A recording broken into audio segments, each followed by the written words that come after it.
Good morning po ulit sa bawat isa sa atin. Alam niyo po, napakabuti ni Lord. Amen?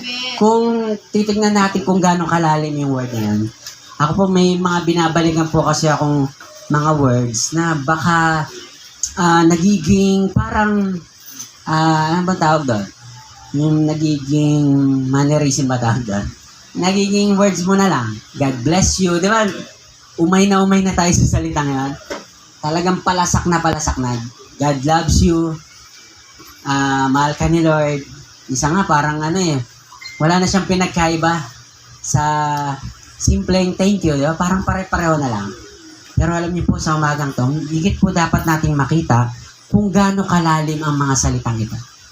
Sino pong pag sinabi sa ni Lord or ng mga man of God, mahal na mahal ka ni Lord? Na-appreciate niyo po ba yan? Yes. Or minsan, may mga aksidente or mga instance in our lives na mapapasabi ka, mahal talaga ako ni Lord. Ang buhay pagdadrive po, di ba po, sa mga driver dito, hindi naman yung talagang nakapokus ka lagi dyan eh. Ako po minsan, sa tagal ko na rin nagdadrive, may mga instance din na nasa kabilang line na pala ako. Dilat yung mata mo, tulog na yung diwa mo. Grabe, no? Sa mga driver, naiintindihan po ako ng mga yan. And sometimes, it is God's way para sabihin sa'yo, mahal kita. Sapagkat kasi po, dumarating sa time, ang pagiging salitang mahal ka ni Lord, normal na lang, no? Walang dating. Sino po nga amin? Ako po, amin ako dyan. Mahal ako ni Lord, okay na yun, naiintindihan naman ako ni Lord. Pero yun nga po, yung na-appreciate ko yun, every time we pray, you are facing the God who create the heavens and the earth. Lumalang ng lahat. Pag si Henry silang kaharap mo, SM lang yan. Gumawa ng buong mundo, buong universe, galaxy, ano pa? Lahat ng term na alam niyo po, isa pong pag meditate mo po yun, napakalaking bagay po at napakalaking tulong po para mas lalo tayong makasamba sa Kanya. Amen?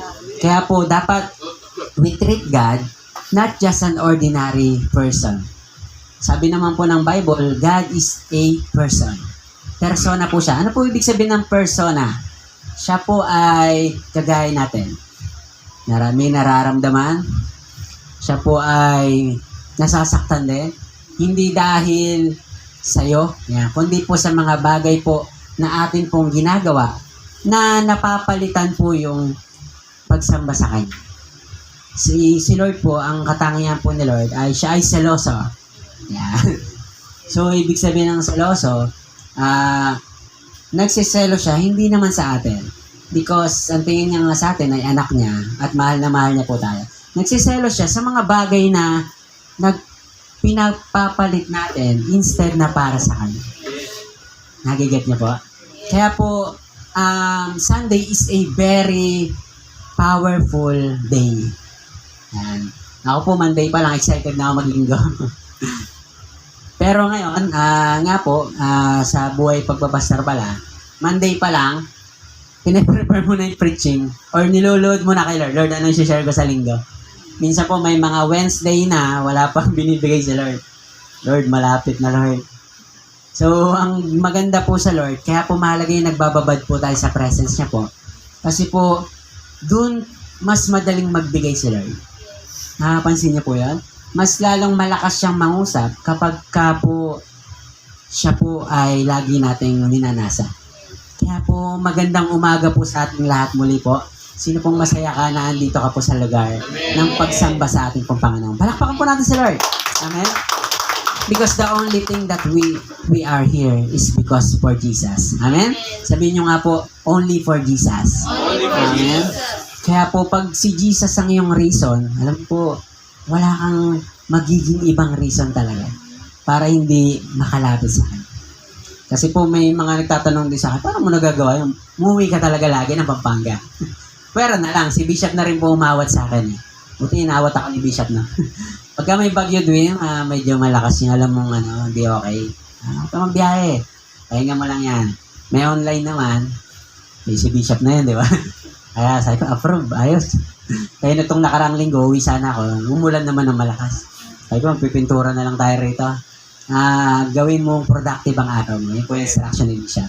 So, napakahalaga po talaga how we treat our child. Para po, hindi tayo matulad sa ibang mga tao na ang Diyos ay nagiging kanilang last resort. Ano ibig sabihin nun? Yung bang marami pong lalapit kay Lord kapag ka nasa critical condition. Marami pong lumalapit sa Diyos pagka dead end na siya. Yung bang corner na siya. Wala na akong ibang wala na akong ibang choice kundi si Lord na lang talaga. Alam niyo po, sometimes in our lives, dadaling ka po talaga ni Lord sa mga ganong sitwasyon. May tanong po ako, kailan niyo po mas lalong nararamdaman ang pag-ibig ni Lord? Kailan ka po mas lalong nagiging mapagmalalo sa Lord? Every day. Yung mas matindi, yung talagang thank you ka Lord ka talaga. Yung talagang napapa-hallelujah ka kay Lord. First day ko po. First day ni Tita. Pwede mo tawagin ko si Tita rito sa harapan. Sumagot si Tita eh. Apo. Dito lang po, saglit lang po. Yan. May konting katanungan lang tayo kay Nanay. Si Nanay po kasi ay 1 month and 1 week. Wow, palakpakan natin si Lord. Sige po, wag po kayo maya. Si Nanay, ano pong name ulit ni Nanay? Jane po. Nanay Jane. Yan, Tita Jane na lang, no? Si Tita Jane ay product po ng ating naging series ng ating pong Best Evangelism. May na-produce po tayo. Minsan po, palakpakan natin si Lord sa buhay po ng Tita Jane. Dito po kayo. Yan. Ano po yung, sige po, kwento nyo lang po, ano po yung experience nyo nung pumasok kayo rito. Until now ba? Kasi po, pwede namang di magpatuloy. Opo, baka nililibre lang po kayo ng Jollibee ni Tita Norlin, kaya kayo sumasama. Hindi naman po. Sige po, ito po, Mike. Ay, wow. Sige po, share, konting share lang po sa kanya. Siguro, sabi ko malakas yung prayer ni sis, hindi ko na lang, best friend ko in Jesus. Siya. Din kasi ako, parang, na rin ako ng, yung mga bata, na nakikita ko dito ang bagong paso, na rin ako nila. Kasi dati po ako yung ganyan. Ang gusto ko lang din kasi, yung merienda. Yun ang pinupunta ko talaga. Pero hindi ko alam, nakatanim na pala yun sa puso ko. Nandyan na pala siya. Kaya marami ako, noong 13 years old ako napunta akong Manila. Hindi na ako nakalimutan ko na siya, in short. Then, 15 na ako nga, mag-15 na ako ngayon. So, isang buwan pa lang, bago ko siya nahanap. Kasi, nagsisimba ako, pero parang kulang. Yeah. Kasi may hinahanap ako. Eh, lahat ng nag-i-invite sa akin, sinasamahan ko. Nakwento ko na to sa mga girls. Last week. Ngayon, sabi ko, yung apat na linggo ko rin, o isang buwan, napakaraming nangyari. Sabi ko, unang-una po, yung may anak kasi akong na pagkamalan na nagsasabo, nagnanakaw dyan. So, yung ang dami ko, napakagaling ni Lord kasi parang saglit ko lang siyang hiniling. Biglang, nung isang araw lang, nag-dismiss na yung kaso. Sabi ko, napakabuti niya sa akin. Sabi ko kasi, kailangan lang pala kita Lord mahanap. Kasi, nung linggo, sabi ko, parang sinusubok ako. Sabi ko, ayoko na. Kasi, dumating ako sa bahay, parang gusto kong magpala na parang nandyan siya sa likod ko. Sabi ko, Lord, anong gagawin ko? Bakit Kasi, yung mga anak ko, dalawa, yung tama ba sagutin ka na, ayoko. Magsaing ka, dumating ako ng tanghali, wala pang sinaing, walang ulam, kalat yung bahay.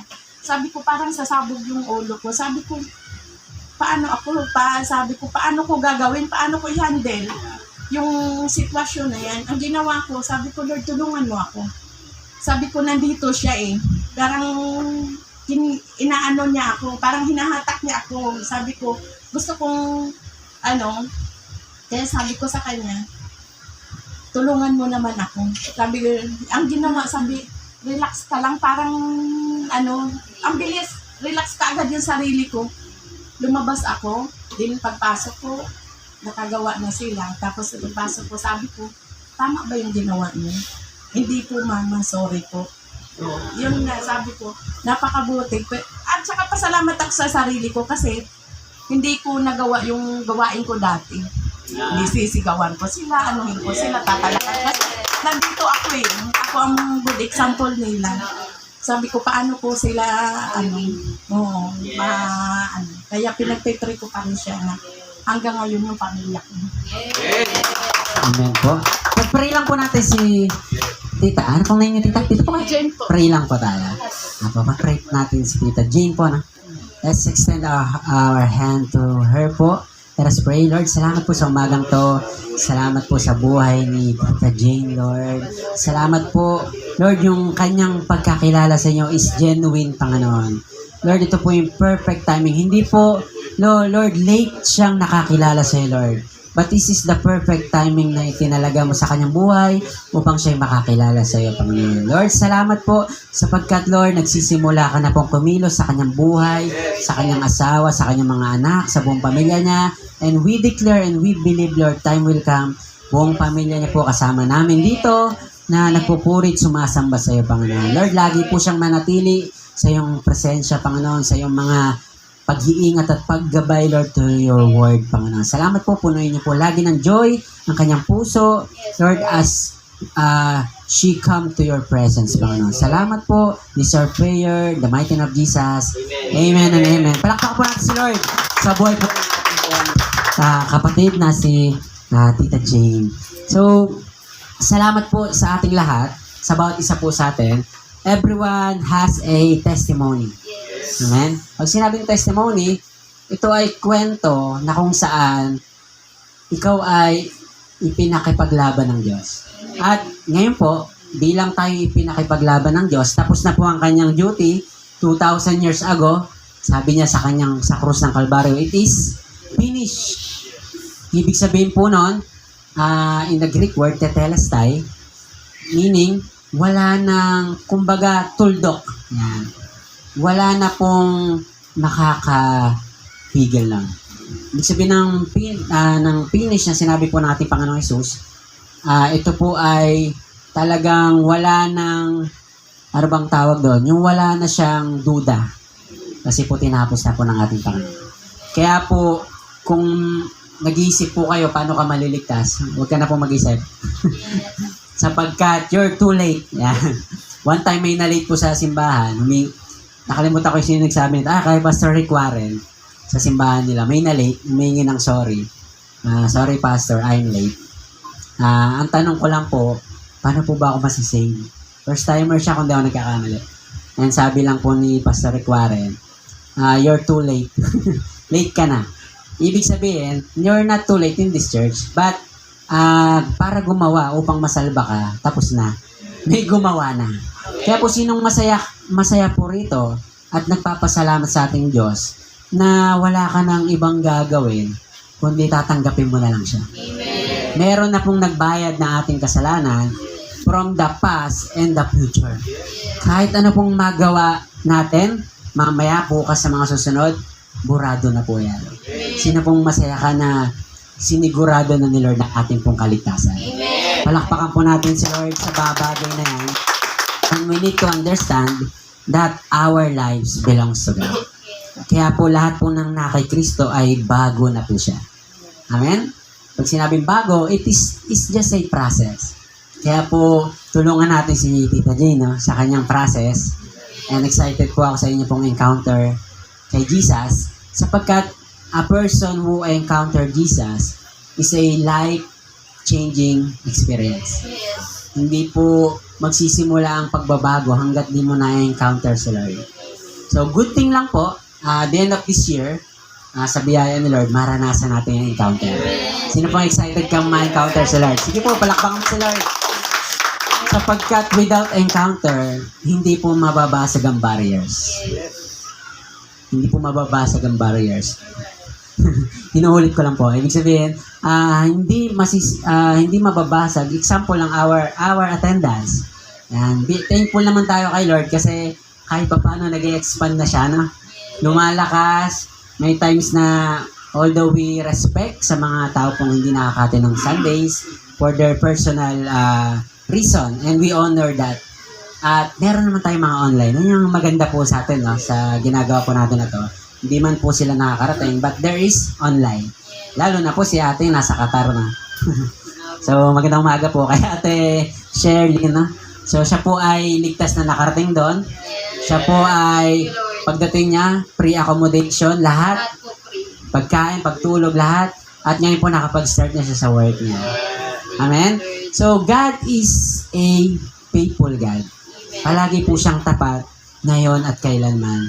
So, the message po na naisiparating sa atin ng Panginoon, this is the message, hindi lang po sa akin, hindi lang po sa inyo, at sa kanyang buong simbahan, na what we are doing today is a legacy in the upcoming future. Meron po akong sinad na slide sa ating pong group chat.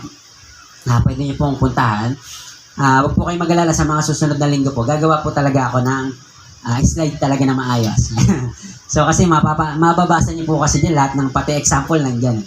So, masaya po ako na nandito tayo sa ating process na po. Amen? So, legacy, ano daw po? What we are doing today is a legacy in this upcoming future. Whether we like it or not, tayo po ay gumagawa ng legacy. Ano po ibig sabihin ng legacy na yon? Whether we do good things or bad things, tayo po ay nagkikreate ng mga bagay na patungkol sa legacy na po ito. What is legacy? It is a long-lasting impact. Ako po nung nabasa ko to, grabe naman yung meaning ng itong legacy na to. Ang sabi kasi, long-lasting impact. Yung bang wala na tayo rito, nagsasalita pa rin yung kwento. Mapapansin niyo po yun sa mga magulang natin. Yung lolo mo, minsan sa mga apo na lang na, yung lolo nyo, nabubuhay pa yun. Diba? Ganto ganyan. Hindi pwede yung ganyan. Diba? Paggabi, diba? Isang tawag lang na, bawal yung paulit-ulit. So, tawag din legacy.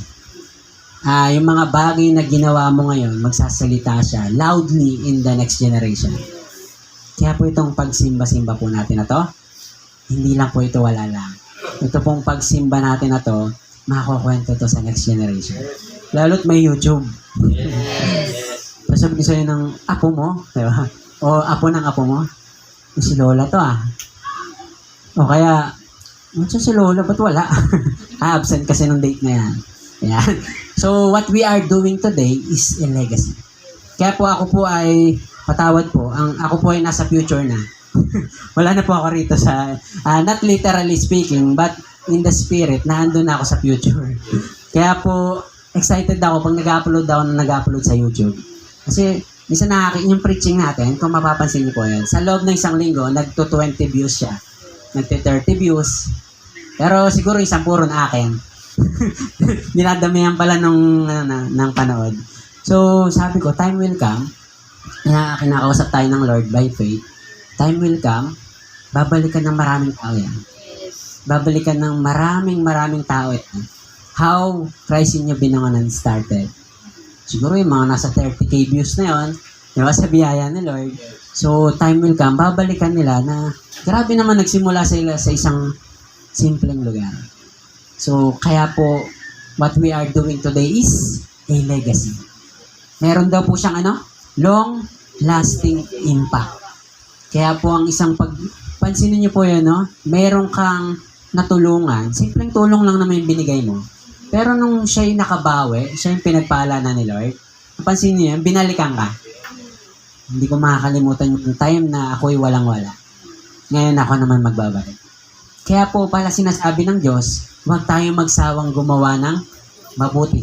Sapagkat sa tamang panahon daw, takdang panahon, tayo daw ay aani. So hindi mo na kailangang magtanim sa lupa. Minsan si Lord lang. Tama po? Magtanim ka lang kay Lord sa mga tao. Ngayon po, meron po itong balik. kagaya po ng kung kayo po ay nakapalo sa CCF, Christ Commission Fellowship. Ngayon po, they are celebrating 41 years. Grabe, no? Ang ganda nung kanilang tema, 41 for the one. So, 41 years for the one, which is the Lord Jesus Christ. And, tinignan ko yung background nito. Na-curious ako kay Pastor Peter Tanchi. Bagamat lagi naman din ako nakikinig sa mga preachings niya. Because it is Bible-based talaga. Napakasarap makinig na puro patungkol sa Biblia ang tinuturo po. So, Pastor Peter Tanchi, nag-start po pala ang kanyang church 1983. 1983, at nagsimula din po sa isang tahanan lang, Home Bible School. Ngayon po, they're celebrating 41 years at meron na po silang 122 local churches around the world. Tinitignan ko dati, siguro international yan, kaya kaya worldwide. Nung tinignan ko yung founder sa Pilipinas, ibang klase, no? Bagamat ang apelido niya ay Chinese, pero yung dugo niya para sa Pilipino, doon nag-start. Kaya po nakakatuwa kasi siya po ngayon ay 75 years old na. 75 years old na po siya at 34 years old siya nung nagsimulang magpastor. Kung pagbabasehan natin yung Christ Commission Fellowship po tinignan ko sa sarili ko, ako po ay 32 nung nag-start po ako. Kasi kaka-33 lang po natin. Sabi ko, 74, pag nag-74 na po ako, 41 years na yung Carcinio binangalan. Sabi ko, Lord, tapos tinitignan ko yung crowd. Sabi ko, grabe naman to, Lord. Pero syempre, desire po yun. Tawag yung desire. So, hinahamon ka ni Lord. May laging katumbas yan China-challenge ka ni Lord. Kaya mo ba yan? Sabi ko lang kay Lord, di ko naman kaya yan, Lord. Pero ikaw, kaya mo yan. Sino pa excited na si Lord ang magpapangyari na yan? Pero ang mindset ko po, hindi naman sa 41 years agad. Doon muna tayo siguro sa 5 years. Ano kaya mangyayari sa 5 years? Sabi ko, Lord, sana, hindi naman kagaya nung 21 years na, pero 20 years na, pero parang 2 years pa lang. So that's our prayer, sapagkat ang ginagawa po natin na mga bagay ito para kay Lord. At pagdating po para kay Lord, dapat merong excellence. Kaya po sa abot po ng makakaya ng inyong lingkod at sa tulong po ng wisdom nating Panginoon, kahit ganito po ang ating lugar, ay pinapaganda po natin. Abangan niyo po sa mga susunod pa, may gagawin pa po tayo rito. Amen? At meron pong tinatayo dyan, sa harap, hindi po sa atin yan. Parang malinaw lang. Yung malalaking poste na yan, hindi po sa atin yan. Pero, nakakatawa lang, pinapadera na nila. So, pinapadera nila. Later on, magiging pader din natin. So, ano po ibig ko sabihin? Galing mo, Lord, no? Tinutulungan mo kami talaga. So, nakaka-amaze si Lord. Sabi ni nanay, hindi na makikita yung church natin. Paano yan? May online naman. Tama po? At the same time, naandyan yung katabi mo. Tingnan mo yung katabi mo. Ayan. Sabi mo sa katabi mo, mag-invite tayo Ayan. Hindi man nila makita physical, pero tayo yung magdadala sa kanila. Amen? Sapagkat lahat naman po tayo ay produkto lamang ng pag-invite. So, nakaka-amaze po si Lord sa mga bagay na kanya pong ipinapakita. Kaya sabi mo sa katabi mo, sunod lang. Sunod lang po ng sunod. Doon po may nangyayari. Ang sabi po sa ating key text this morning, 2 Timothy chapter 2, verse 1 to 2, sabi po ng verse 1, You then, my son, be strong in the grace that is in Christ Jesus. Verse 2, And the things you have heard me say in the presence of many witnesses, and trust to reliable people who will also be qualified to teach others. Basahin po natin sa Tagalog para mas maunawaan pa po natin.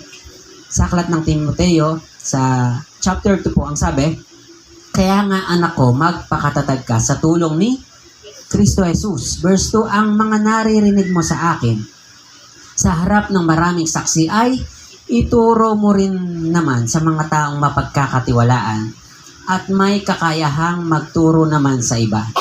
Ito pong book na to, 1 and 2 Timothy po yan, is the letter of Paul to Timothy. So, napaka-personal po itong sulat ni Paul kay Timothy sapagkat this is the final book na kanya pong sinulat. including Book of Titus. At si Timothy po, background lang po, si Timothy at si Titus, sila po ay mga young pastor. Yan, nakaka-relate po ako dyan. Itong mga bago pa lang nagsisimula, mga umuusbong pa lang ng mga lingkod ng Diyos, ay merong sulat si Pablo sa kanila. So before we understand sa ating pong pagpapatuloy, let us pray first before we continue sa kanya pong pangaral ng kanyang salita. Lord, salamat po sa umagang to. Ang iyong salita po, ninyo po ay mangusap sa puso namin, Lord. Ng iyong mga anak, Panginoon. Lord, speak to us through revelation, Panginoon. Lord, wag pong maging parable sa amin ang mga bagay na to. Wag po kaming aalis o liliban sa lugar na to, Lord, na wala kaming makukuha, Panginoon. Ang dalangin namin, Lord, makuha namin 100%, Lord, yung nais mong iparating sa amin. At ma-apply din po namin ito sa aming araw-araw na pamumuhay. Ito po aming dalangin sa pangalan ni Jesus. Amen and amen. Ang sabi po rito, before po natin kilalanin si Timothy, let us have a background first kung sino po si Apostol Pablo or kung paano na-impluensya ni Apostol Paul ang buhay ni Timothy. Yan, si Timothy po. So, si Timothy ay disciple po ni Apostol Paul. So, para po mas makita natin.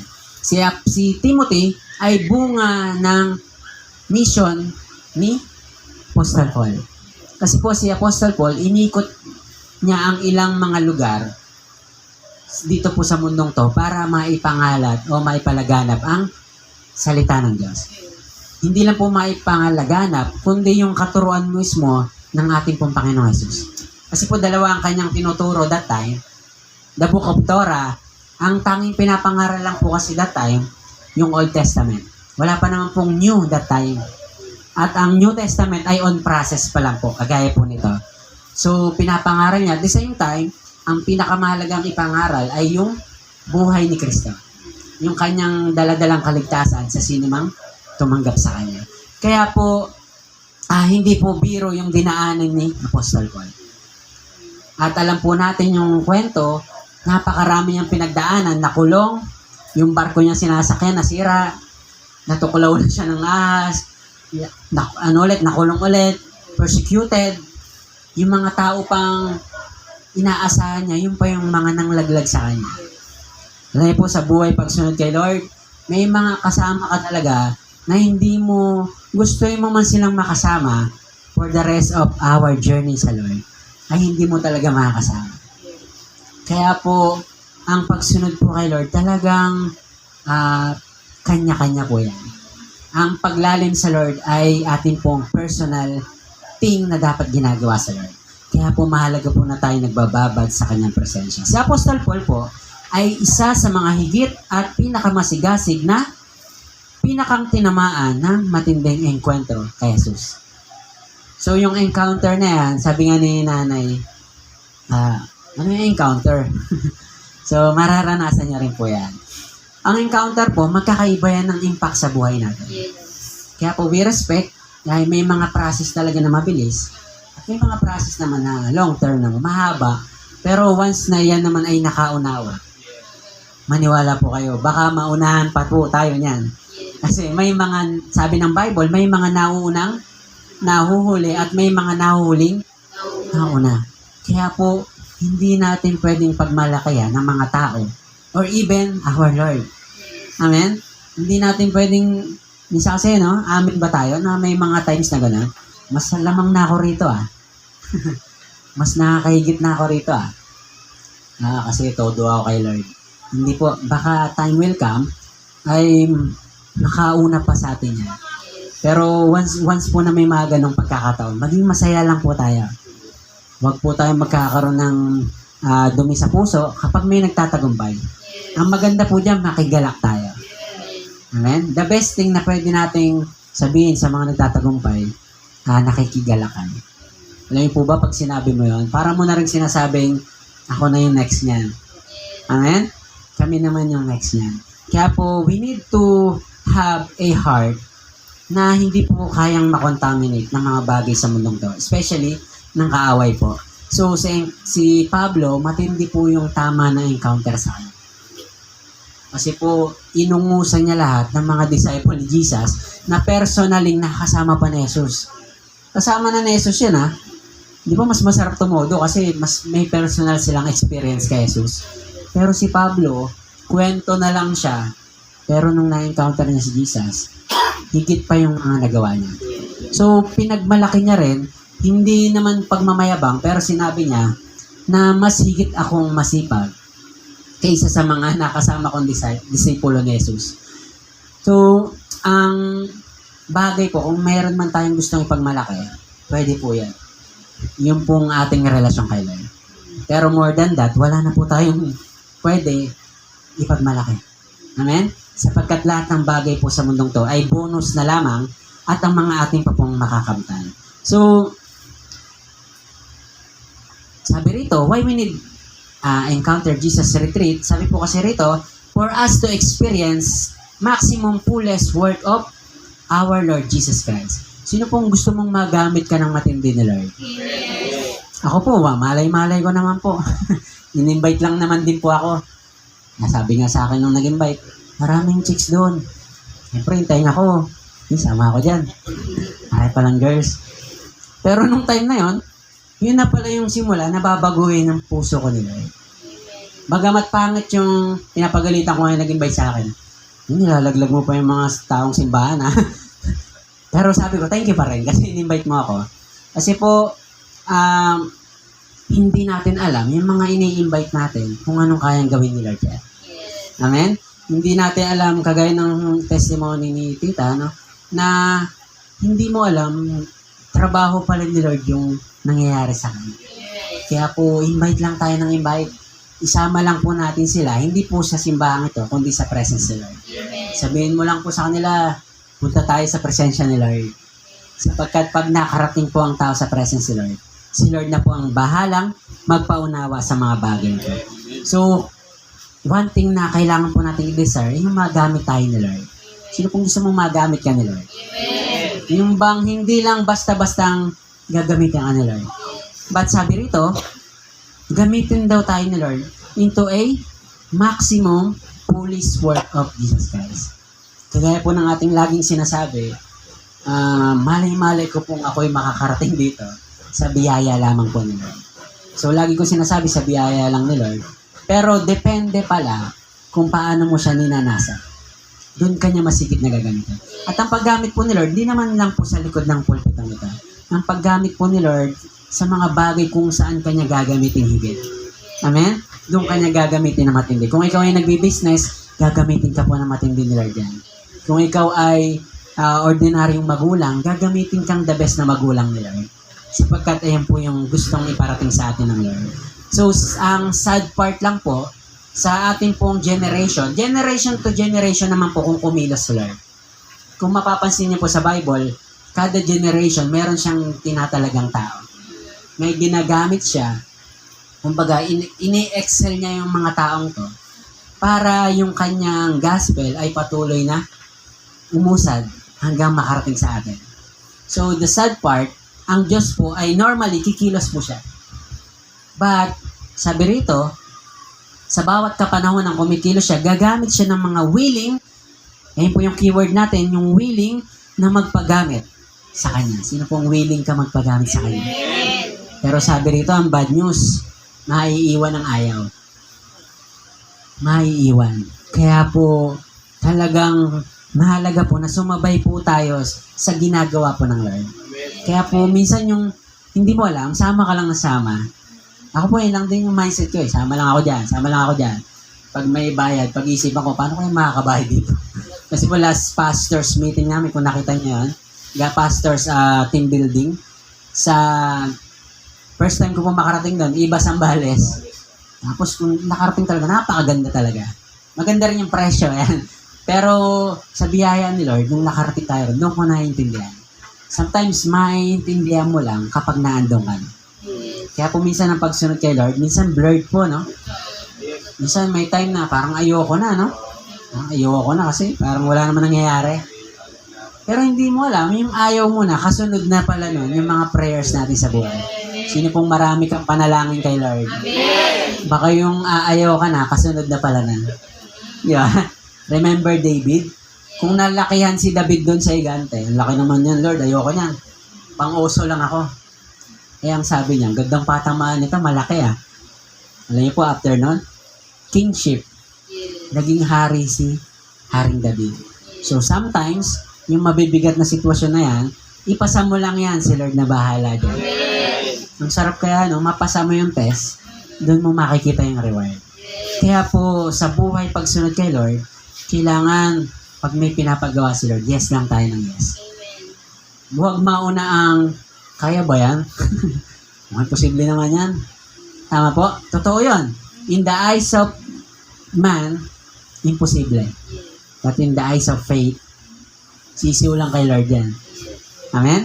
Meron po tayong, kung nakarating po tayo yung mga sumama po nung ating pong anniversary. Ngayon po, meron ng progress na nangyayari doon. Ang laki nung pinapatay yung ating pong sanctuary run. Yung napakalaki, 3,000 hectares kung nagkamali. Tama po ba? 300, di ako nagkamali. Basta malaki siya. 3 hectares, sorry. So, 3 hektaryang lupa. Tapos, ang laki ng parkingan. So, may nangyayari na po ron. At ang maganda ron, part tayo ng mga ginagawa nila. Kaya po isama natin sa prayer yung mga finances at yung mga ginagawa po ni Lord sa lugar na po ng atin. At atin po yung bilang Christ in your family. So, part po tayo sa mga bagay. And later on, sino pong gusto mong makapasyal doon? Amen? Hindi lang tayo pang Rizal.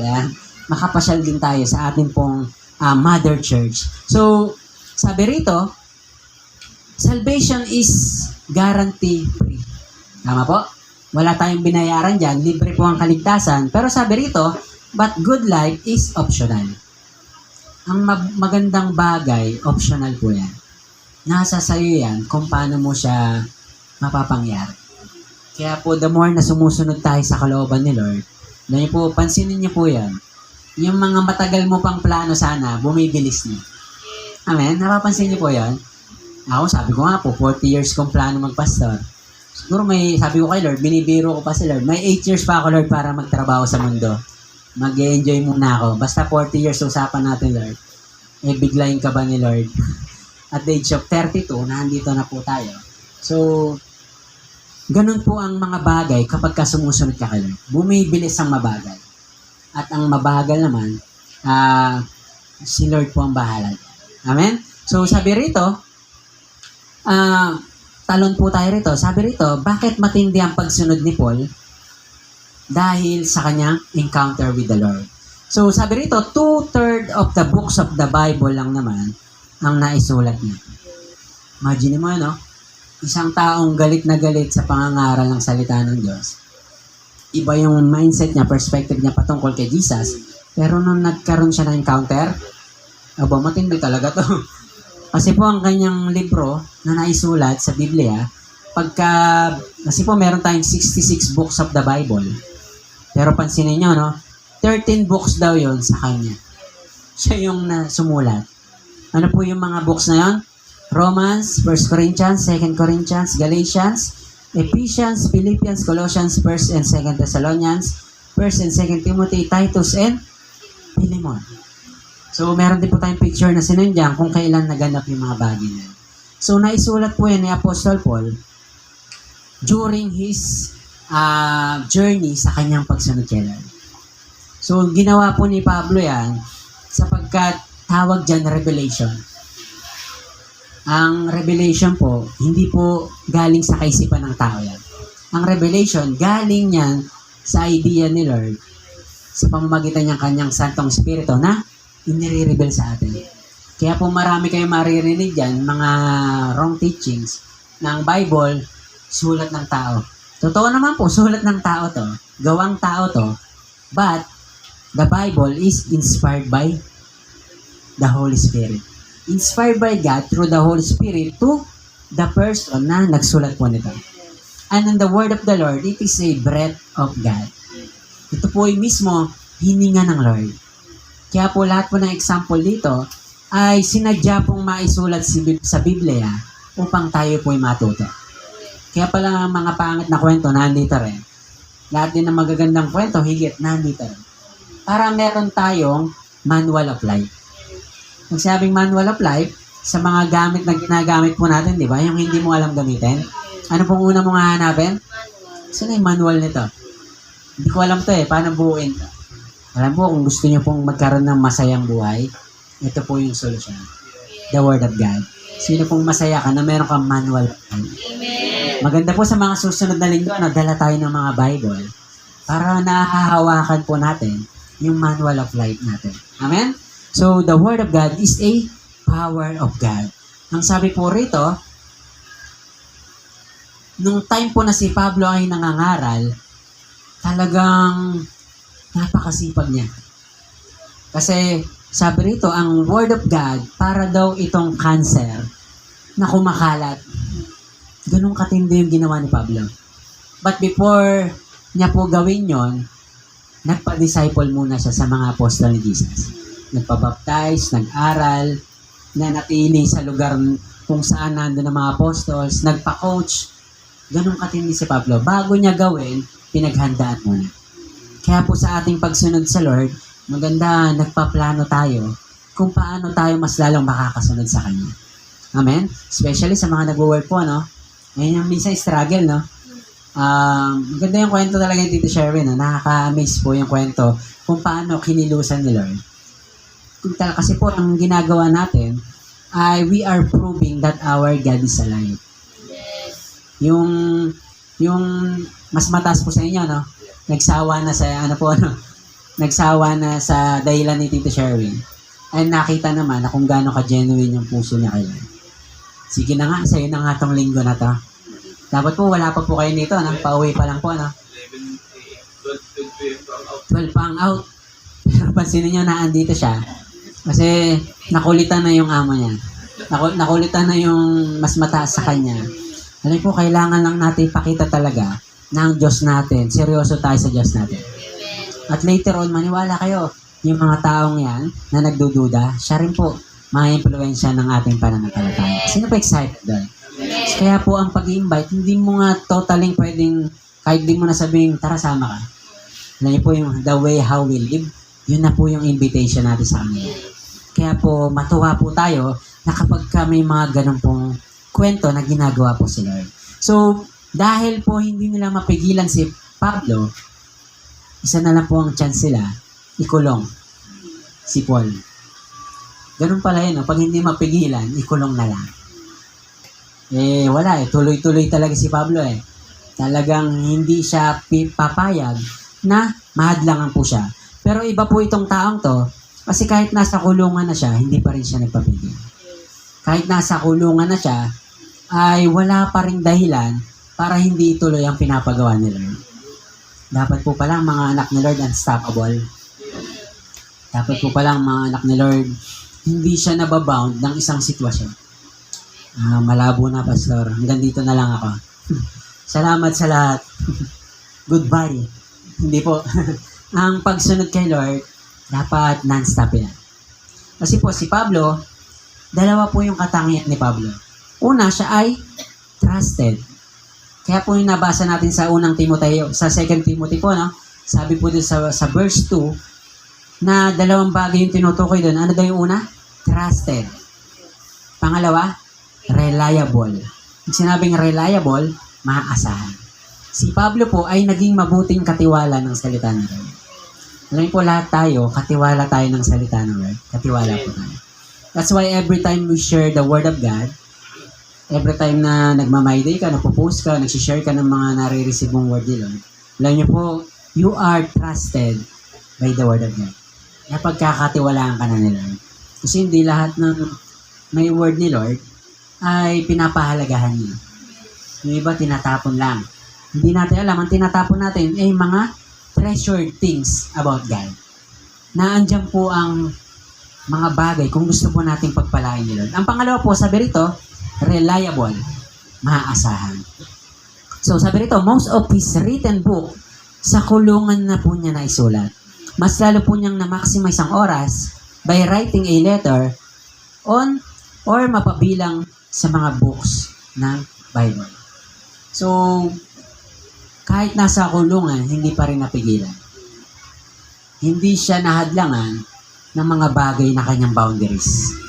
Sabi rito, Paul is the example of a trust and reliable disciple.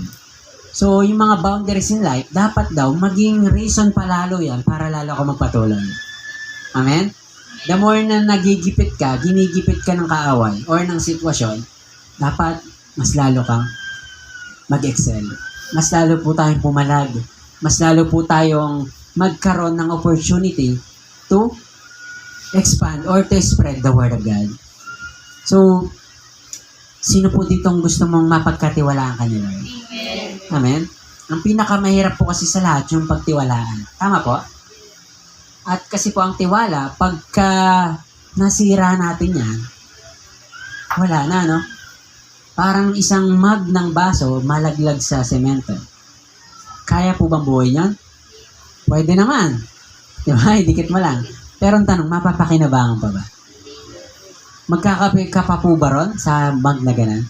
Hindi na. Yung tiwala mo, paggamat meron pa, kaso hindi na ganun katiwala. Alam niyo po, si Lord, binibigyan tayo ng maraming tiwala. Sino pong masaya ka ron?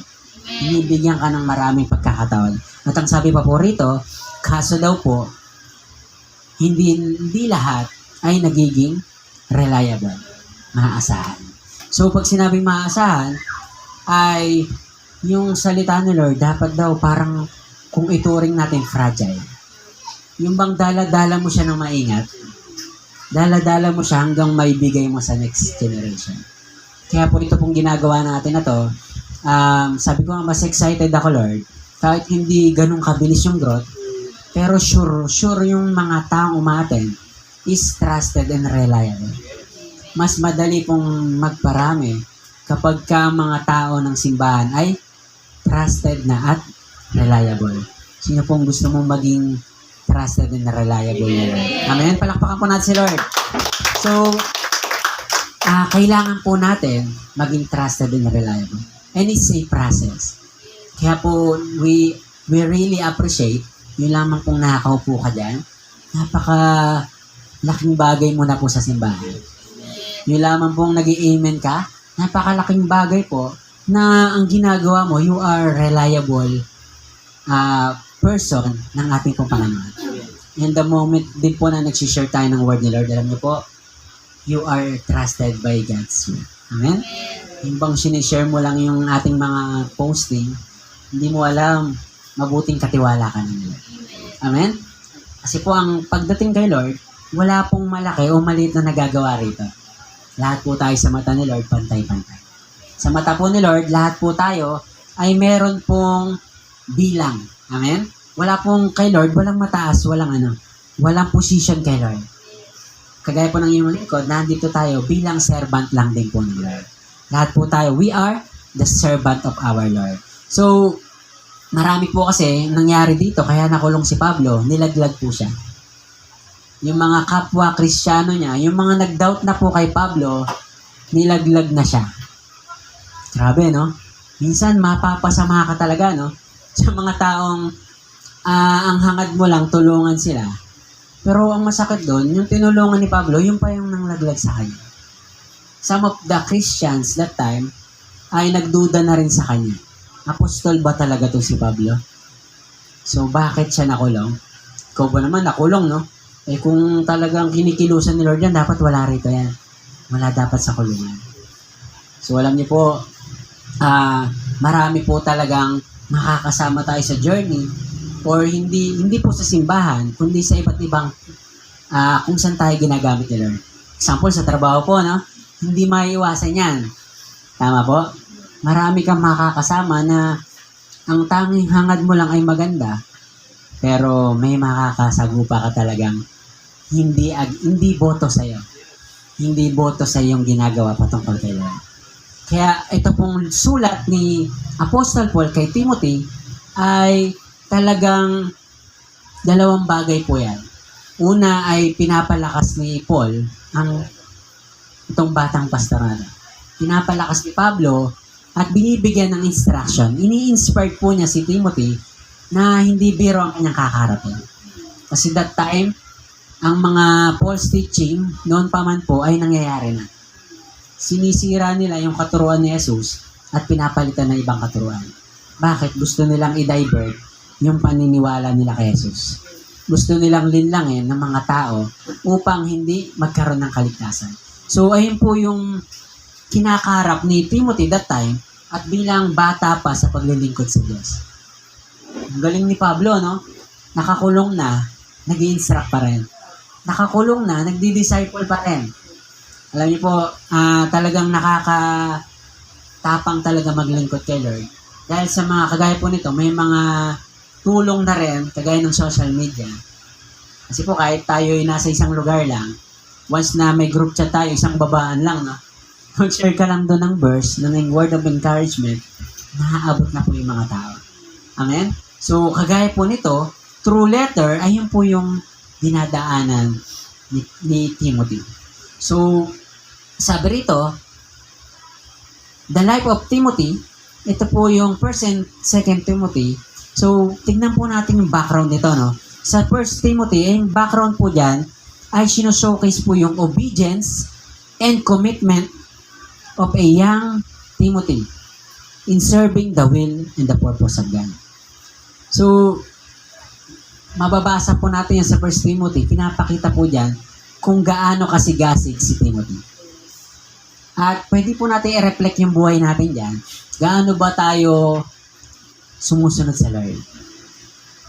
Na-evaluate niyo po minsan yan. Gaano ba ako kasipag kay Lord?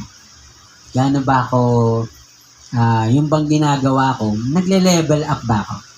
So, alam niyo po, ang pagsunod kay Lord, dapat po meron kang evaluation para tingnan mo kung nagle-level up ba ako.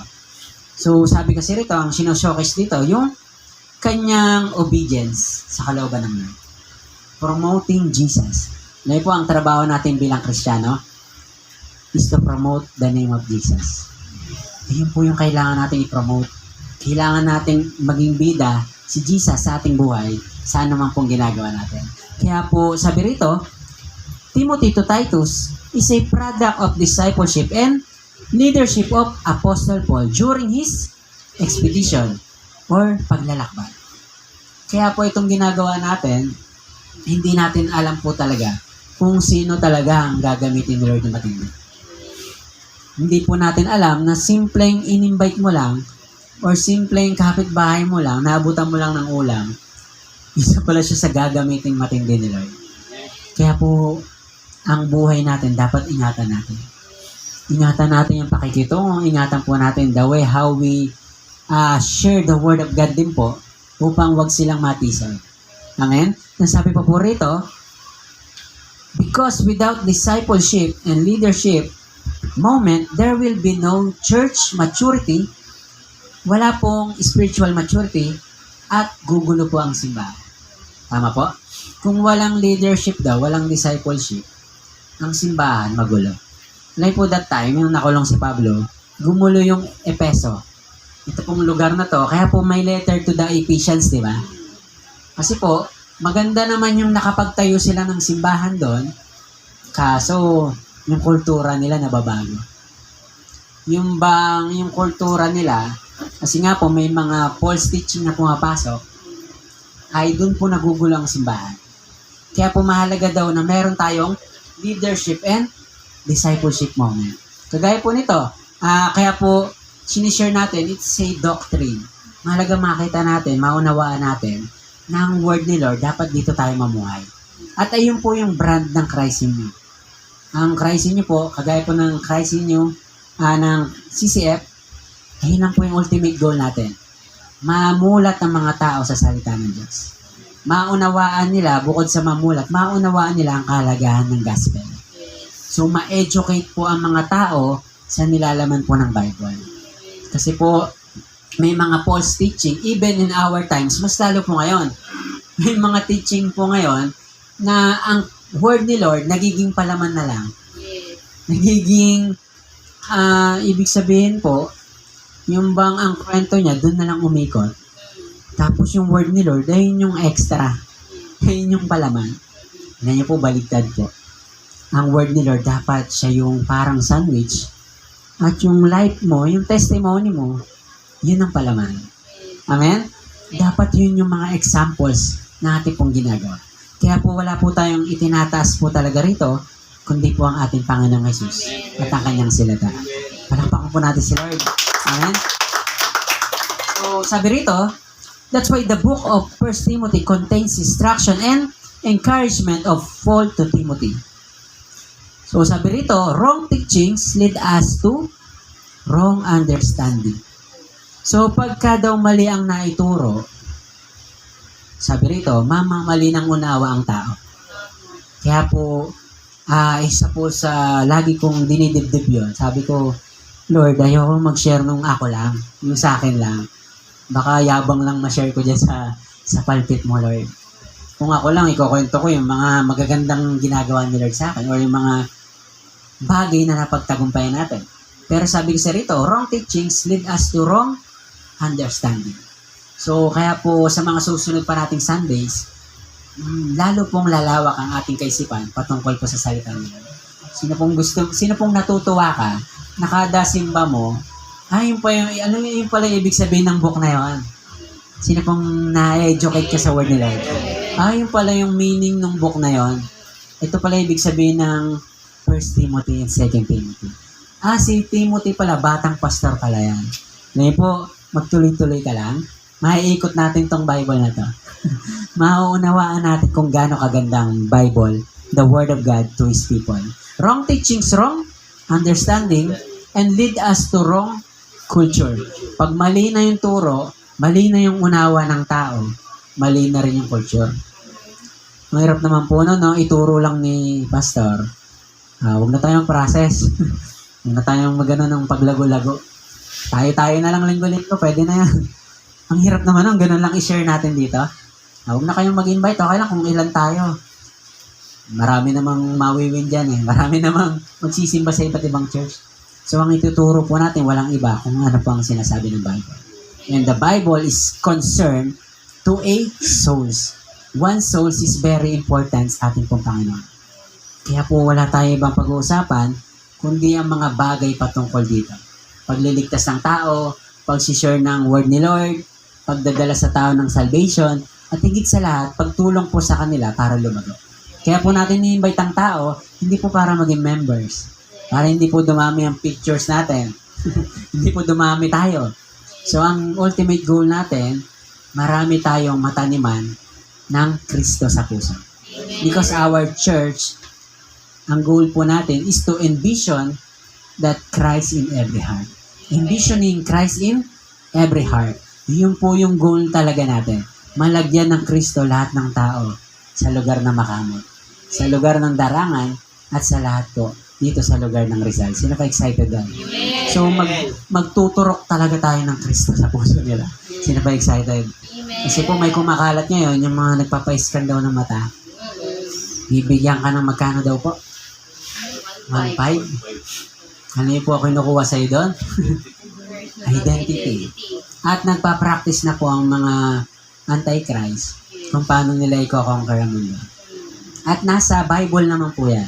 Kasama siya sa magaganap. 1.5 kapalit ng identity mo, kita. 1.5 kuya, kapalit ng kung sino ka sa harap ni Lord. Alam niyo po, dapat we need to be educated sa word ni Lord. At yun po kasama po yan. Huwag po tayong patatangay sa mga bagay sa mundong to. Kaya po, we need to understand na kapag ikaw ay nagsisimba, kuhain mo yung good teaching. Kuhain mo yung right teaching para daw po magkaroon ka ng right understanding, at pag may right understanding ka na po, magkakaroon ka ng right culture. At ang right culture na po yan, alam niyo po ginagawa natin sa mga panahon natin. Right culture. Yung nagsishare, nakikinig po kayo. After po nito, nagkakaroon tayo ng fellowship. Tawag po dyan right culture. Amen? And the gustong-gusto po ng Lord, isa po sa attitude na kailangan natin matutunan, is the word submission. Ayan. Anong ibig sabihin ng pastor? Submission, ito po yung number 1 na sinasabi sa atin ng Panginoon, na pasakop daw tayo sa mga itinatalaga ni Lord sa ating mga buhay. Kaya nga po ako'y ipapasalamat kasi po, ito pong edad ko, alam ko po mas may edad pa po kayo sa akin. Mas ahead po kayo ng konti lang naman. Pero ako po ay na-amaze, nagpapasakop po kayo. Hindi po sa akin hindi po sa word nila. Kaya po I praise God for your life po. Marunong na po kayo mag-honor. Amen. Palakpakan nyo nga po yung sarili nyo. At ako po ay nagpe-pray kay Lord. Lord, i-bless mo nga po itong mga taong to. Marunong silang rumespeto sa iyong word at sa iyong man of God. Kasi po ako po, kahit sino pong itayo sa harapan, especially pag umuwi po ako ng Pampanga, lagi mayroon po akong ginagawa. Una, nagpapasalamat ako kay Lord. Pangalawa, sa kanyang word. At sa pangatlo, sa kanyang lingkod na ginamit niya. Ngayon po yung lagi kong pinagpapasalamat pag ako'y nakikinig ng word. The Lord, the word, and His man of God na ginamit niya. Kaya po, hindi naman po pwedeng walang mag-share sa harap. Tama po? Kaya po, isa po yun sa kailangan natin gawin. At wrong culture lead us to wrong destination. Ang hirap naman po nung napagod tayo lahat dito, sabay-sabay. Pero impyerno para tayo lahat. Ang hirap naman po nun. Kaya po, itong mga nakarang linggo, tinapos na po natin yung mga wrong teachings or wrong impression or wrong theology na iturok po sa atin. Na ikaw ay may impyerno pag umalis ka ng church. Na ikaw ay wala ng salvation pagka tumalikod ka na. Hindi po. Because salvation is one-time event lamang. Kaya po, we are all saved by the grace of God. So, mag-ingat po tayo sa mga wrong teachings. Isa pa pong example noon, kapag sumunod ka kay Lord, ano daw mangyayari? Yayaman ka daw. Sino pong gusto mong yumaman? Gusto naman talaga natin. Pero wag po kayong sasama o maniniwala sa mga nagpapanggap na simbahan na nagsasabing pag pumasok ka rito, hindi, yung buhay mo babaguhin ni Lord. Yayaman ka dito. Dadami pera mo rito. Magkakaroon ka ng magagandang sasakyan. Pangalanan mo na. Kita. Alam niyo po, napakalaga na huwag po tayo magpapa-scam. We need to pray discernment. Ano po yung discernment? Nakikinikita mo ang isang bagay sa mga bagay na itinuturo kung ito'y totoo at galing sa Diyos. Pag-pray niyo po yan, mararamdaman niyo naman po yan. Para hindi po tayo ma-divert ng mga bagay sa mundong to. Kasi po, mas lalo sa panahon natin, mas rampant ang mga wrong informations. Wag po tayong basta aasa lang din sa Google, sa YouTube. Malaking tulong po yan, tama po yan. Maganda naman pong dumirekta. Pero higit sa lahat, umasa ka sa revelation niya. Yan ang di kayang gayahin ng AI. Revelations of God. Kaya po, dun po tayo mag-stick sa revelation po natin, Panginoon. Accepting Christ, living in His will, no matter what it takes, no matter what it costs. So, kaya po ang pagtanggap kay Lord, dapat wag po tayo ma-mindset na kapag ako sumusunod kay Lord, yayaman ako rito. Dadami ang negosyo ko rito. Hindi po. Pwede kong gawing business sa avenue to. Tama naman po yan, nagbi-business po kayo, supportado po ng simbahan. Pero dapat, maging malinaw daw po yung katuruan na kaya po tayo nandito, kaya po natin in-accept si Jesus, it is because of the will of God. Amen? Kaya tayo nandito, susunod tayo sa kanyang kalooban. Kaya po, ang pagsunod kay Lord, talagang salaan po talaga. Talagang i-challenge po talaga tayo. Kasi po kagaya ng inyong lingkod, nung ako po ay tumanggap kay Lord, yung mga man of God natin, sila Bishop, kasi sabi ni Mama, Bishop, kayo na pong bahala sa anak ko. Drama, no? Kayo na pong bahala sa kanya. Sabi ni Bishop, hindi po kami bahala sa kanya. Si Lord po bahala sa kanya. Wala po kaming mapapangako sa anak niyo. Sabi niya kay Mama. Pero si Lord marami. Kaya po nung tinanggap din natin yung calling ni Lord, sabi ko wala akong aasahan talaga, kundi si Lord. So galing din po tayo dito. Kaya ka po umatin dito, wala po kayong aasahan sa inyo pong lingkod. Wala po kayong aasahan sa simbahan, pero sa Diyos, doon po tayo lahat aasa. Amen? Kaya po gaganda buhay mo sa tulong ni Lord. Kaya po gaganda ang mga business natin, kaya po mapopromote ka sa trabaho, hindi dahil sa simbahan na to. Yes, this is the avenue kung paano tayo matutulungan, pero ang talaga magpapala, walang iba kundi si Lord. Amen? Palakpakan po natin si Lord. The best clap po para kay Lord. So, sabi rito, basahin lamang po natin na mabilis. 2 Timothy chapter 2, verse 1 to 7. Sabi rito, kaya nga anak ko, magpakatatag ka sa tulong ni Kristo, Jesus. So, sabi niya kay Timothy, ano daw trato niya kay Timothy? Anak. Kaya nga anak ko, magpakatatag ka sa tulong ni Kristo Jesus. So, si Paul po, single siya. Yan. Nakalimutan ko yung tawag dun sa calling na gan, celibacy ata. Yung tatanda siya na single, nakadevote yung buhay niya kay Lord. So, ayun yung buhay po ni Pablo. Kasi, para sa kanya, siguro, para sa pananaw ko lang po, hadlang siguro to para yung mission niya, para makatodo siya lalo. Or else, desire naman niya siguro, kasi mas matindi yung purity niya, no? Kasi nga, wala siyang affair sa kung nag-asawa siya. Or baka siguro maging isang hadlang yan. Pero si Pablo po, hindi naman po binanggit ng Bible yun. Pero si Pablo ay tumandang single. Sabi rito, walang asawa. So talagang dinibdib niya yung kanyang calling. Talagang sineryoso niya yung kanyang pagkatawag. Sabi rito, si Timothy ay ang kanyang anak sa pananampalataya.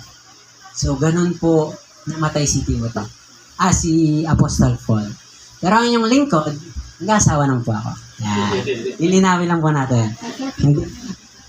Idol tuloy. Na-inspired tayo sa buhay ni Paul, pero hindi natin yung lifestyle niya. Si Pablo yun. Ako po ay mag-aasawa naman. Antay lang po tayo lahat. Sa biyaya po ni Lord. Sabi rito, Timothy is his son in faith. So, anak sa pananampalataya. Ako rin po, tawag sa akin ni Bishop, anak.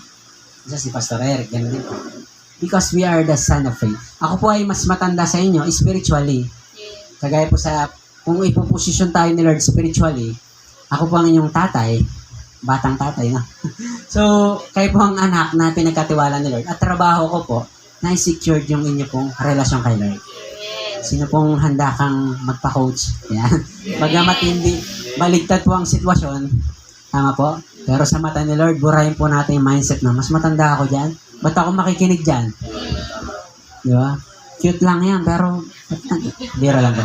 Yan, patawa ko lang po kayo. Para hindi po tayo antokin. Lumalamig po kasi. Masarap matulog, no? Lumalamig yung panahon. So, salamat po. Yun po yung lagi kong pinagpapasalamat sa Lord na ito pong culture natin maganda pagpatuloy po natin. Amen? Kaya po lahat ng gagawin natin dito kasi ang target po natin this year, magkaroon po ng prayer meeting. Yun po dito marami kang prayer. Di ba? Dapat meron tayong prayer meeting para na pagkakaisahan lahat ng mga gusto mong ipanalangin kay Lord. Ano pa po yung mga gagawin natin within a year? Encounter. Kita, maintindihan mo rin yung encounter na yan. Ano pa? Baptism. Sino po dito ang gusto mong mag-recommit ulit kay Lord? Amen? Yung baptism, napaka-the best experience po yan. Malay mo, sa resort tayo mag-ano, ng baptism. Invite po natin yung mga pastors ng Christ in You. At the same time, excited din po ako sa pagpasyal nila Bishop dito. Kaya po itong church natin, papunta po siya sa maturity. Sino pong excited ka, yung anak mong bata, lumalakad na? O gusto mo 10 years old na po, gumagapang pa rin? Nakakita na kayo ng 20 years old? Mama, papa. Dede, ganun pa rin? Gumagapang pa rin? Hindi po eh. Ako po ay, sabi ko Lord, kung ako ay magiging ganong pastor, wag na po natin ituloy-tuloy. Sapagkat gusto ko po, madala ang mga tao, ganun lalo si Lord, higit sa lahat, madala ang mga tao into maturity level. Sino pong gusto mo mag-mature sa pananampalataya? Amen? Kaya po itong mga paparating natin na gagawin natin, sama lang po kayo. Kasi po, nakikreate po tayo ng team para ang ating pong gagawin na to ay gumalik. Amen? Sapagkat excited po ako sa ating 1 year. Sino po excited sa ating 1 year? Amen? At sa 1 year po natin, doon natin makikita ang fruit ng ating pong ginagawa na to. At lahat po yon sa biyaya lamang ng Lord. Sabi po ng verse 2, ang mga narinig mo sa akin sa harap ng maraming saksi ay ituro mo rin sa mga taong magpagkakatiwalaan at may kakayahang magturo naman sa iba. Ano daw po yung mga tuturuan natin?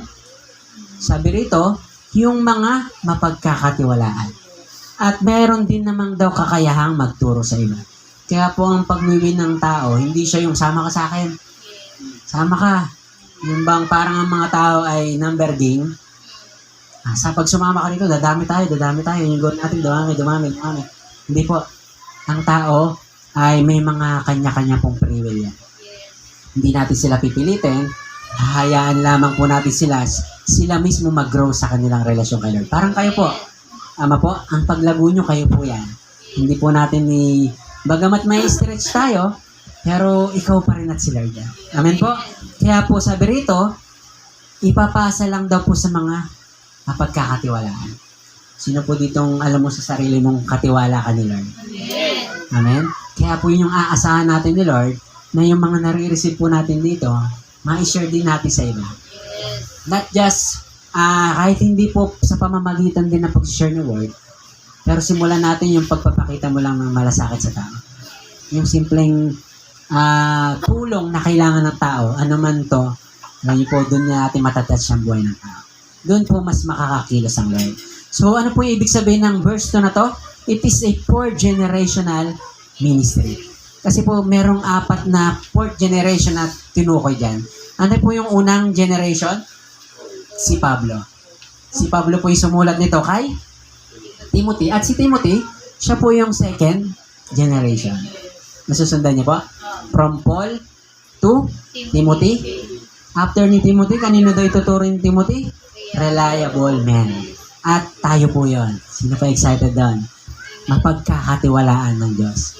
At sabi rito, yung 4th generation, others. Kaya po itong 1 year na to, napaka-ganda po nito. Kasi po bakit? Lalalim ka sa salita ni Lord, ma-educate ka sa salita ni Lord, makikita mo yung mga practice ng church na dapat ay practice talaga ng simbahan, encounter, baptism, ano pa po?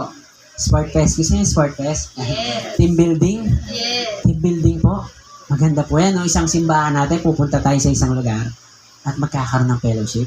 So, lahat po yan kasama po sa ginagawa ni Lord. And then, by the next year, papasok na po tayo doon sa teaching others. Yun na po yung 4th generation natin. Kaya po, salamat po sa bawat isa sa atin. Our mandate is to pass the baton to the next generation. Kagaya po ng CCF, ang dami na nilang na-produce ng mga quality pastors, leaders, at mga workers. So, ako po excited na darating ang time, nagkakaroon tayo ng full band dito. Merong drummer, kaya siguro hindi pa binibigay ni Lord na, kasi hindi naman kasya dyan yung drum set nyo. Hingi ka ng hingi sa akin, anak eh. Palaki mo muna, ba? Drum set ka dyan. Beatbox lang muna. Sige Lord, okay na yan, beatbox. Tapos magkakaroon tayo ng maraming singers bukod ka kay Ate ID, no? Magkakaroon tayo ng mga... Kasi po, ang hirap pala mag one-man band, no? Alam mo, pag umuwi ako sa bahay, talagang taoblat eh. Hallelujah! Ang hirap pala, no? From worship, lahat, hanggang dulo. Sabi ni Lord, mag-delegate ka na kasi. Yan. So, sabi ko, Lord, mag-delegate po ako pag may mga willing heart na po. Baka may kinakausap na po sa inyo si Lord, ha? Lapit lang po kayo sa akin. Baka may gusto mag-gitara dyan, kumanta. Para po makatuwang tayo sa ministry ni Lord. Sapagkat ikaw po, naniniwala po ako, hindi ka tinawag ni Lord na hanggang dyan lang. Amen? So lahat po tayo, may pwedeng i-contribute pag-pray lang po natin ang mga bagay na yun. So sabi rito sa verse 3, makibahagi ka sa hirap tulad ng isang mabuting kawal ni Kristo. So, sabi rito sa verse 4, ang isang kawal ay hindi nagiging abala sa mga bagay na walang kaugnayan sa pagiging kawal. Sa halip, sinisikap niyang mabigyan ng kasiyahan ang kanyang pinuno. In example ni Paul, ang pagsunod kay Lord ay kagaya ng isang soldier. Tama po, ang soldier, once na ikaw ay nagsundalo, pagmamayari ka na ng gobyerno. Tama? Pag ikaw daw ay gobyerno ng soldier, andun sabi ng mga madalas natin narinig, ang isang paa ay nasa hukay. Hindi nga isa, dalawa na no? Kasi wala nang kasiguraduhan. So, ito raw po mga soldier, wala na silang ibang focus, kundi yung mabigyan ng kaligayahan ng kanilang commander. Eh, sino po ba commander natin? Walang iba kundi si Lord. Gusto niyo po bang bigyan ng tuwa si Lord? Gusto niyo pong mapangiti si Lord?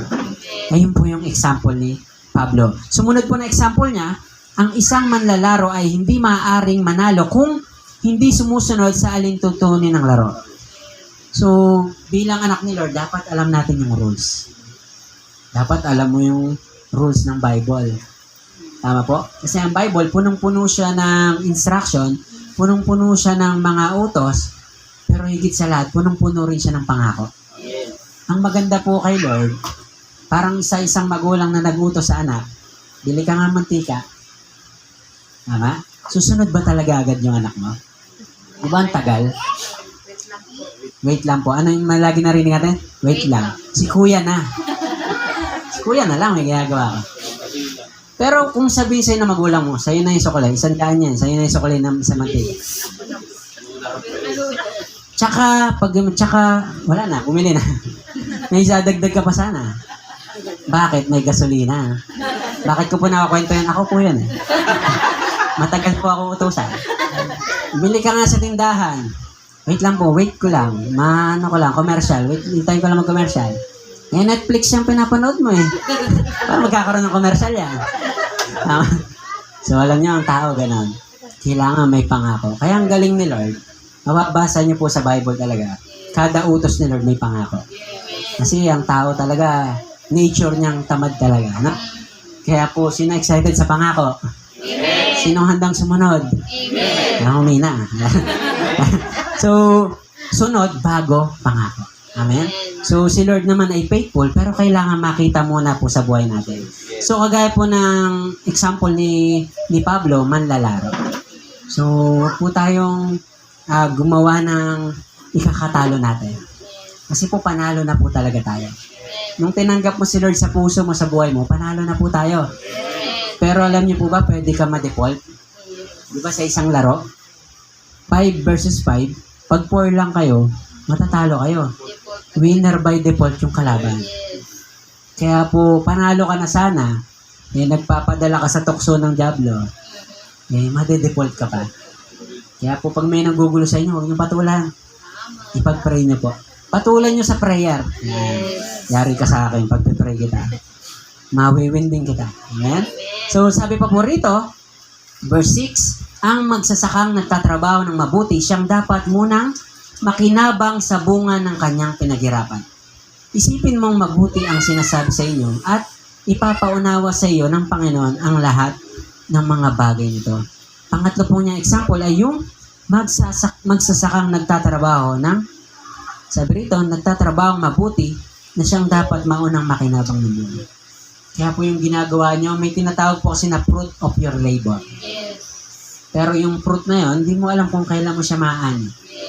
Pero minsan, ibibigay ni Lord yun sa mga the best na pagkakataon. Yung bang ibinigay ni Lord sa'yo sa hindi mo inaasahang pagkakataon. Ibinigay ni Lord sa pagkakataon kung kailangan mo na siya. Na biglang dumating. Amen? Kaya po, ang ganda po nitong mga bagay na to.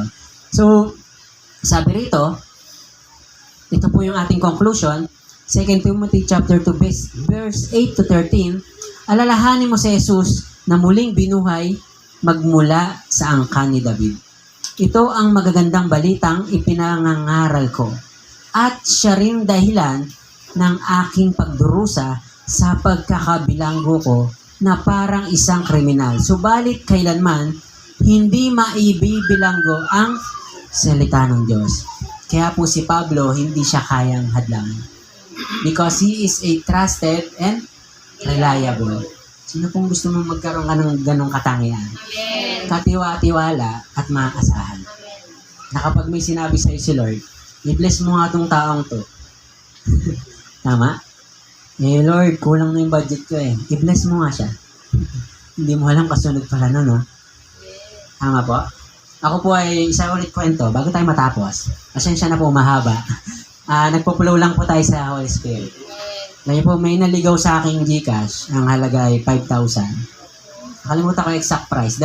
Lampas pa ng 5,000. 5,600 yata ko dahil. Tapos, nilalaro ko yung pamangkin ko. Hindi ko alam, tumatawag pala sa akin.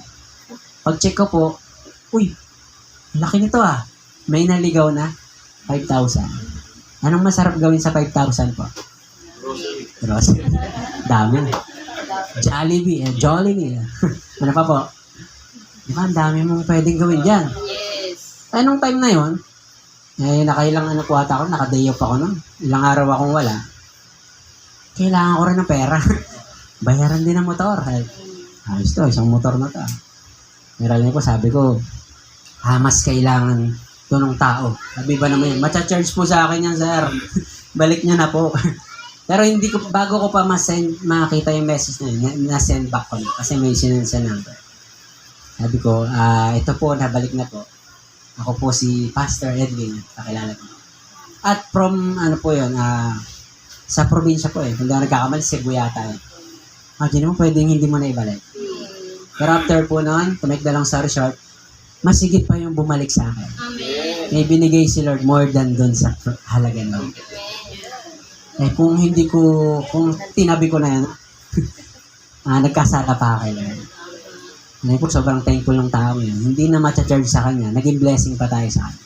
So, kapag po may mga ganong temptation, piliin niyo pong magtagumpay sila. Piliin niyo po yung prinsipyo ni Lord. Ayun po yung prinsipyo ni Lord. Kaya po hindi tayo madidisqualify. Kaya po natin nakukwento ngayon kasi napagtagumpay.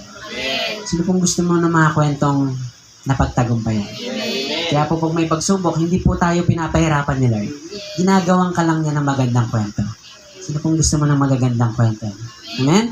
Kaya po sabi po rito, pagpatuloy po natin, bago po tayo matapos, at siya ring dahilan ng aking pagdurusa sa bilangguan, pagkakabilanggo, parang isang kriminal. Subalit hindi kailanman mabibilanggo ang salita ng Lord. Verse 10, pinapagtiisan ko ang lahat ng mga bagay alang-alang sa hinirang ng Diyos upang magkaroon sila ng kaligtasan at walang hanggang buhay mula kay Kristo Jesus. Verse 11, totoo ang kasabayang ito. Kung tayo'y mamamatay kasama ni Yesu Kristo, mabubuhay din naman tayong kasama niya. Verse 12, kung tayo'y nagtitiis sa hirap ng mundong ito, maghahari din tayong kapiling niya. Kapag siya'y ating ikinahiya, ikakahiya rin niya tayo. Verse 13, kung tayo man ay hindi tapat, siya'y nananatiling pa rin tapat sapagkat hindi niya maaaring itakwil ang kanyang sarili. So, kaya pala si Pablo, walang problema sa kanyang makulong. Walang problema sa kanya, doon na siya abutan. Kasi nga, malinaw sa kanya na may pangako na si Lord. Kung daw dito ay nahihirapan siya, puro hirap, sa langit na daw na bayan, kasama daw niyang maghahari si Lord. Kasama niyang ma-experience yung kaluwalhatian ni Lord. Ano pa daw po yung mga naranasan niya? Lahat po ng mga bagay na pagtitaste niya, magkakaroon ng resulta. Magkakaroon ng reward. Amen? Alam niyo po sa langit, meron pong rewarding na mangyayari. Dapat maintindihan natin yan. Yung mga bagay na ginagawa natin dito, eternally, naiipon po dyan sa langit. At time will come, magkakaroon po ng awarding. Sino pong gusto mo may makuha kang award? Amen? Kaya po, wag po tayong magsawa, gumawa ng mga mabubuting bagay. Because, sabi po rito, the following verse, some instruction regarding sa mga gawang mabuti ng ating pong Panginoon. Mababasa niyo po dyan, ang instruction ni Pablo, wag makipagdebate. Huwag po kayo makipag-away sa Facebook, Huwag po kayo sumali rin sa yung mga trend. Di ba? Kasi maraming katuruan, di ba? Yung sinasagot talaga yan, So, huwag po kayo sasali ron. Ayaw po ni Lord yan. Kasi po, minsan nakakatisod sa tao yan. At minsan nagiging dahilan pa para hindi makakilala ang tao sa Diyos. Or nagiging dahilan ng pagtalikod ng mga tao sa Diyos. Kaya po, yun po yung aklat ng 2 Timothy and ng 1 Timothy na ang ultimate purpose ay ma-secure yung legacy ng church na itinatag ni Kristo. Mawala po yung wrong teachings kasi po mahalaga po yung kalalagayan ni Pablo. Crucial po kasi sa kanya nakasalalay ang mangyayari sa future church. Kaya po, thanks be to God na umabot po sa panahon natin ngayon ang gandang katuruan. Sino pong excited ka na may natutunan ka sa umaga? Hindi na po natutunan, ito po ay natanim na sa puso natin at time will come, mag-grow po ito. Amen. Pwede bang palakpakan natin si Lord? Tayo po tayo lahat. And let us bow our heads and feel the presence of our Lord.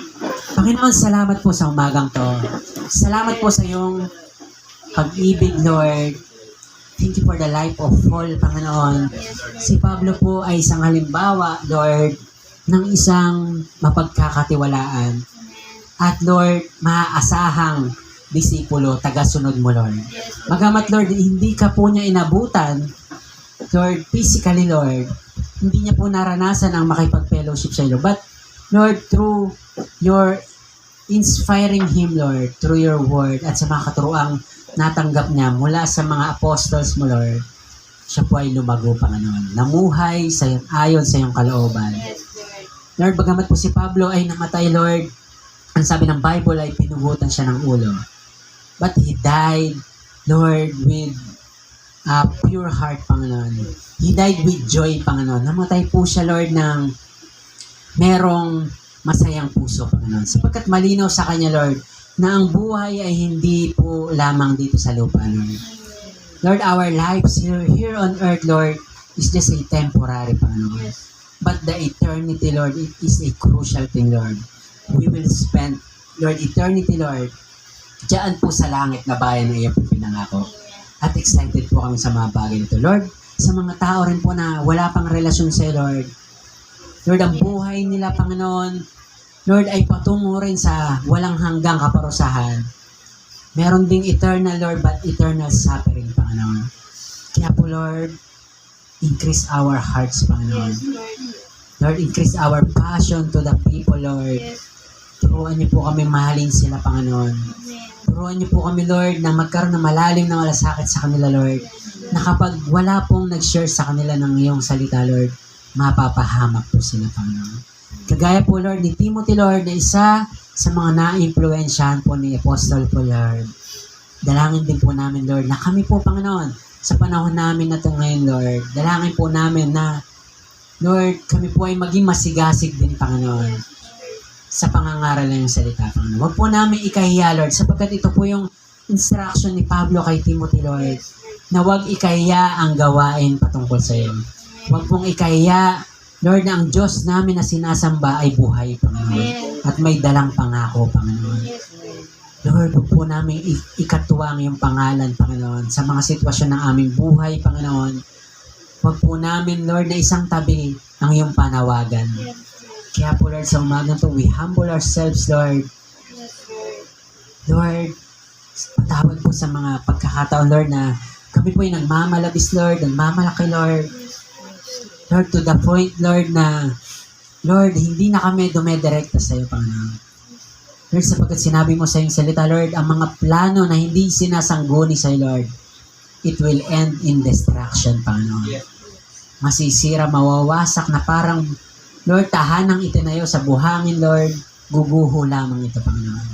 Pero Lord, ang mga bagay na ikinocommit namin sa iyo, Lord, sinabi mo sa iyong salita, in the book of Proverbs, Lord, na Lord, lahat po ng plano na ikinocommit namin sa iyo, you will establish it, Panginoon. Kaya po excited po kami, Lord, ang mga plano namin sa future, sa buhay namin, Lord, alam namin sa iyo na, Panginoon. Kaya po, church, this morning, kausapin mo po si Lord on your own words, on your personal way, pasalamatan mo siya. Sabi mo po sa kanya yung mga plano mo sa buhay na gusto mong isuko sa kanya ngayong umagang to. Let us come to God in prayer and meditation. Let's pray to God.